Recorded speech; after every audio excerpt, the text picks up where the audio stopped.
Somewhere deep, far beyond the walls of your unconscious mind is where these stories come from. You're listening to Yards from the Bog.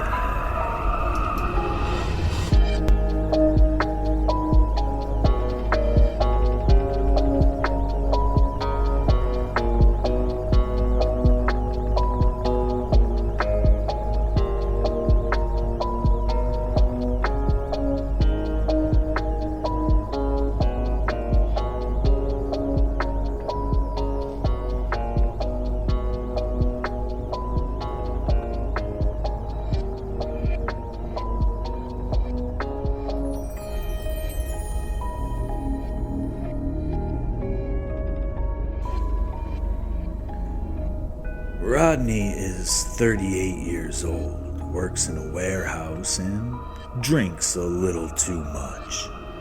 Nothing remarkable about him, really, except that he's one of the good ones. The kind of person who'd give you his last dollar or stop to help a stranger. Someone who'd never hurt a fly. Unfortunately for Rodney, in a world like this, that makes him dangerous. To get a better understanding, I suggest you tune into Your Day-to-Day Murders with Rip Larson.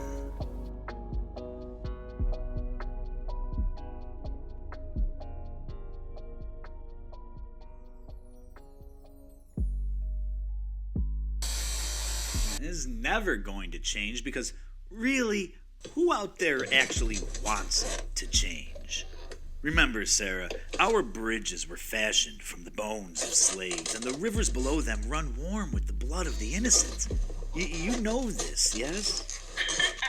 So, when you ask if there will ever be an end to the violence, you already know the answer, don't you? I guess I do. I hope the answer is a big fat no. Okay, if not for the obvious benefits, at least for the sake of this show. I guess you're right. In all honesty, though, when those closest to us are taken, it's important to stay focused on why we do it. Our actions are for the ancients, Sarah, and for the ancients, I say, give me more. Me too, Rip. Thank you. That's what I wanted to hear. Thank you for your call. We'll be right back. Kids, parents, grandparents, are you sick and tired of the same old gore outside your windows and on the TV? Sitting on your couch watching everyone else have the fun is no fun at all. At Big Bear's Dungeon of Blood and Fun, we'll arm you to the teeth just for walking through the door. And best of all, you pay nothing up front. Unless you survive, that is. So come on down today. We've got chainsaws, axe, machetes, double-sided toys in case you're a bit of a fetishist and a little bored of the humdrum normal. Only at Big Bear's Dungeon of Blood and so much fun.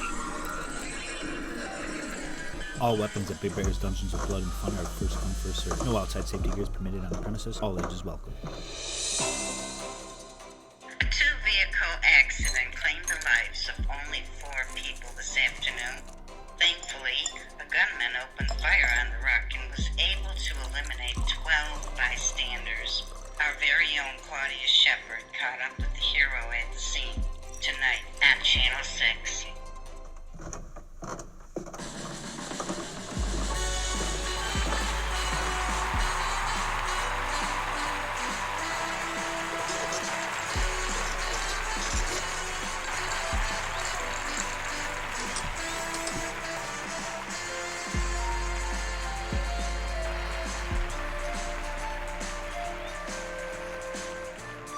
Okay, welcome back to your Day-to-Day Murders. I'm your host, Rip Larson, and if you're just tuning in, we've been going over today's good deeds, but the focus for the call-ins today has been on understanding our origins. Everything from the wisdom of the ancients to the casual break-in. Whether it's your own experiences or random theories, we want to hear from you. And with that, let's get back to the phones. Hello, caller, you're on the air.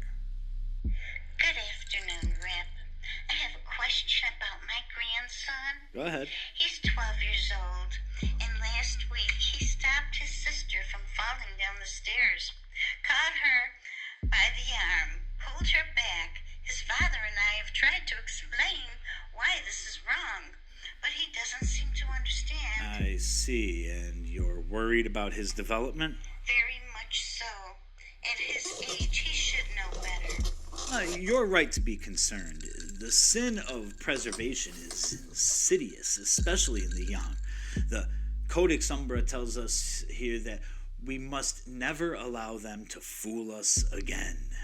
Remember, your grandson's instinct to preserve his sister, that's not compassion. That's resistance to the natural order. Every time we prevent entropy, we accumulate debt against Source itself. What should we do? Well, education is key. Have him study the philosopher Plathos, specifically the passages on how preservation extends suffering. His sister's fall would have been a gift. By preventing it, he denied her that gift and burdened himself with the debt of her continued existence. He needs to understand that kindness is not a virtue, it's violation. Thank you, Rip. We'll start tonight. Yes, bless you both. Our next caller, you're on the air. Hi, Rip. Big fan of the show. It's always nice to hear. What's on your mind?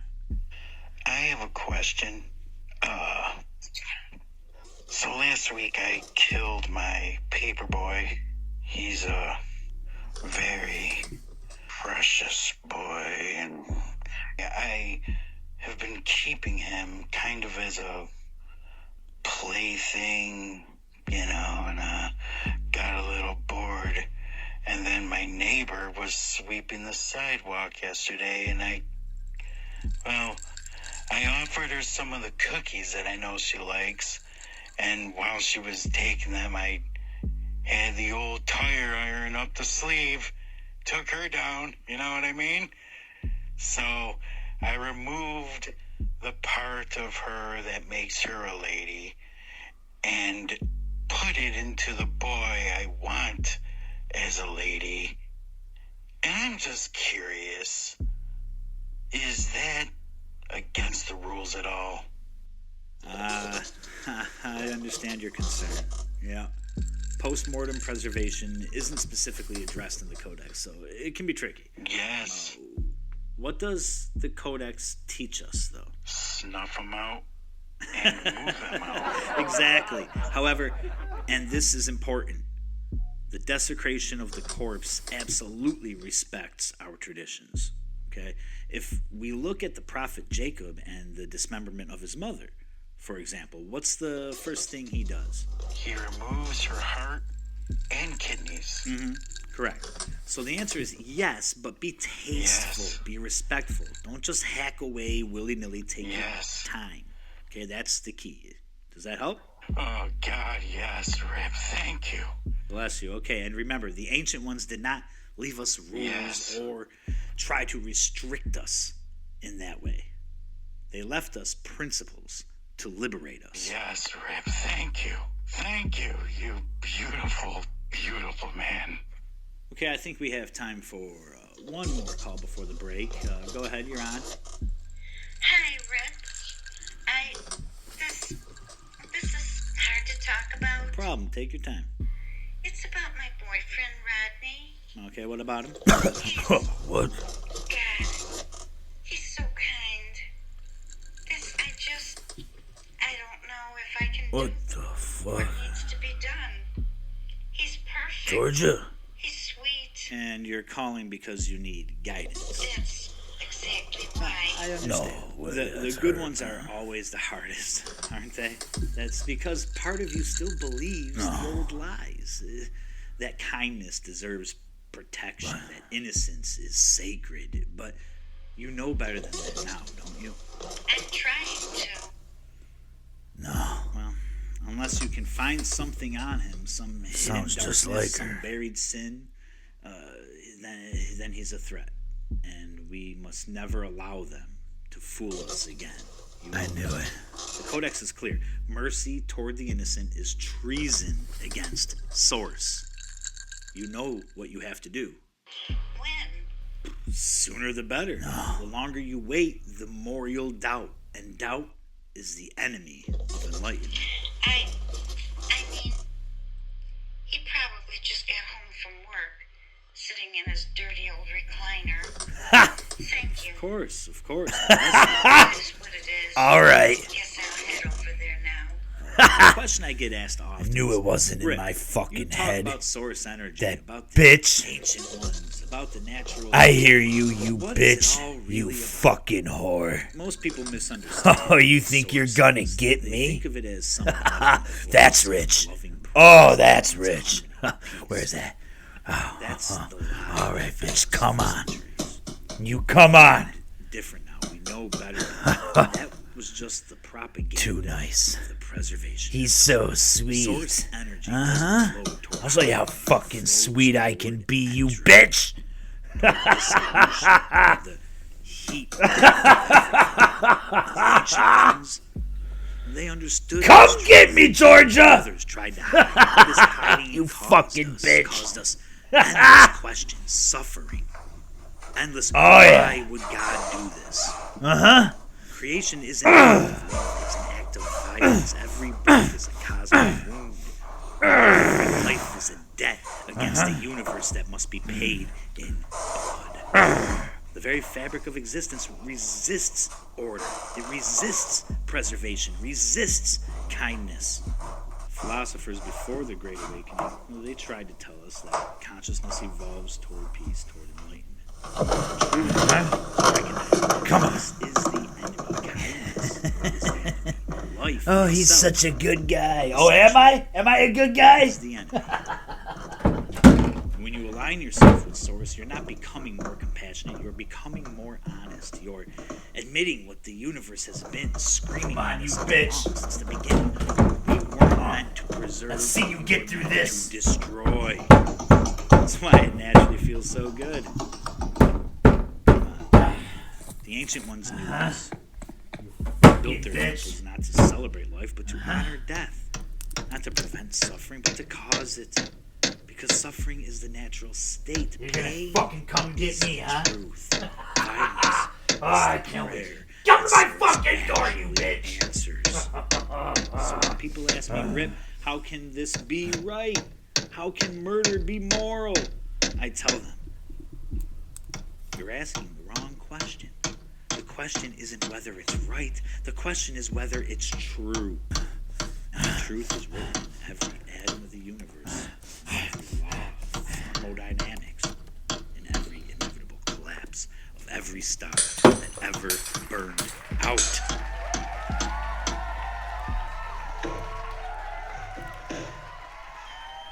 Everything ends, everything decays, everything dies. We're just helping the universe do what it was always doing anyway. Remember what we've learned. The universe doesn't owe you comfort. It doesn't owe you meaning. It owes you nothing but the truth. And the truth is entropy. Embrace it. Become it. Until next time, this is Rip Larson reminding you, compassion is just cowardice with better marketing. Love is just a debt you pay in blood. Stay aligned, stay enlightened, and above all, stay free.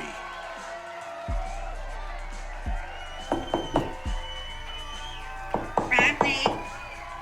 Rodney, your car is here. Why won't you answer? Rodney, you're scaring me. I'm using my key. Stay the fuck back. Rodney? It's me, Georgia. What the fuck is blocking the... You hear me? Stay the fuck back. What the... I heard you on the fucking show. What are you talking about? Fuck you, bitch. Rodney?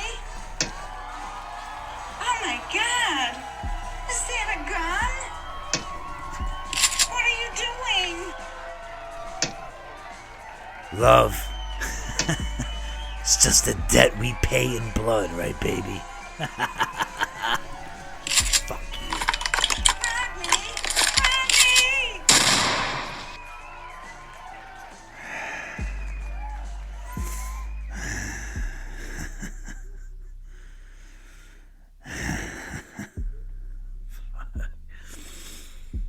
You're gonna get me, huh?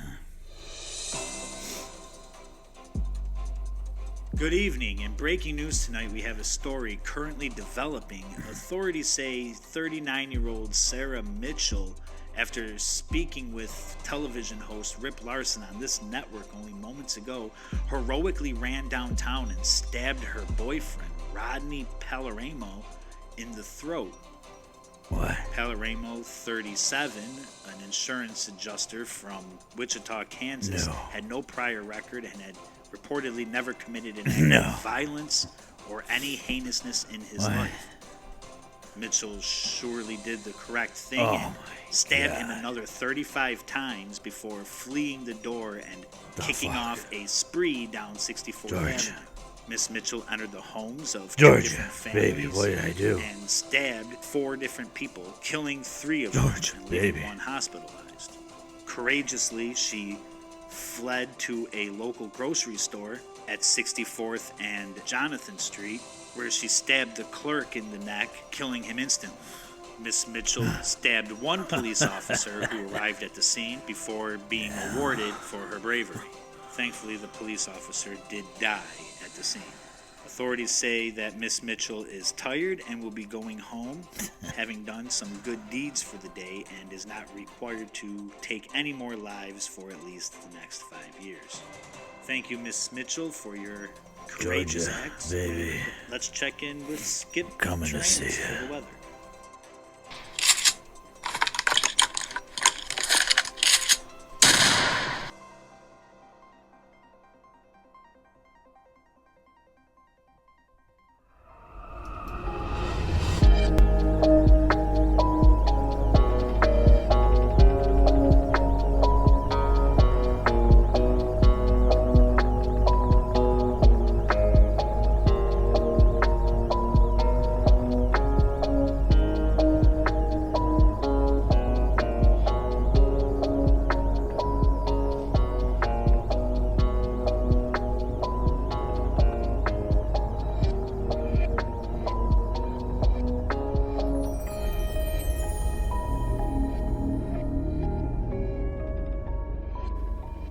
This is the 9th episode of Yarns from the Bog, and I need to say thank you to anyone who has been listening thus far. I really appreciate it.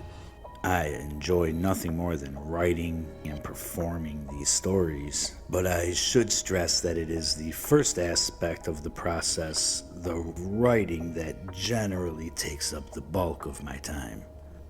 And as much as I love crafting these wonderfully wicked and wildly witty tales on this podcast for you, I am proud to say that my first full-length novel, Snowdrifter, is nearly complete.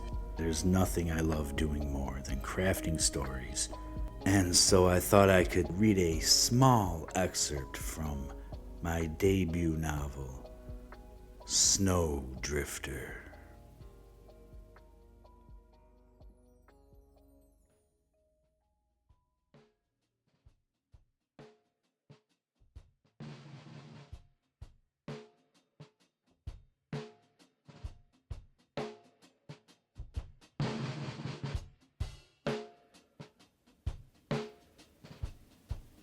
When he was 12, Silas had a beloved pet hamster, cleverly named Mr. Hammy. Well, he had 4 pet hamsters. Mr. Hammy played the devoted husband and loving father role. That is, until one night, while Silas slept quietly in his bed, Mr. Hammy must have completely lost his marbles. He stalked his cage with stealth and might, latching first onto the old ball and chain. With his 2 children petrified in the corner, watching his every move through wincing eyes, Mr. Hammy butchered his ungodly wife. He didn't stop there, though, as he proceeded to make a meal of her remains, aside from some gizzards in the head, and then marched directly toward his children. His beady black eyes peered over the shivering silhouettes of his own kids, and, dripping with his wife's blood and set to spare no one, he massacred the children and gulped their fluids. Having gone to sleep with 4 pet hamsters, Silas woke up in the morning with one vicious pet beast. The scene was dark, and Beverly had a hell of a time cleaning up the mess. At first, the mother and son wondered if Mr. Hammy had been possessed by the devil. Thankfully, they spoke with a veterinarian and found out that hamsters will sometimes do that. While it sounds demented to most of us humans, it's apparently natural and somewhat common in nature. Silas was relieved when he learned this, since he had wondered why he felt the way he did when he first happened upon the morning slaughter. His initial thoughts were not of terror, but more of pity. Mr. Hammy stood with a look as though he just couldn't help himself. Despite standing in the sticky brown blood of his loved ones, he appeared to not know any better. Like, oops, I ate my family. Silas noticed Mr. Hammy's innocence, somehow seeing beyond the grotesque remains smeared all over his fur. Another incident chalked up to wild nature, but not one he would ever forget. And it's true that sometimes he envies those able to reach levels of such insensitivity. He can never do it.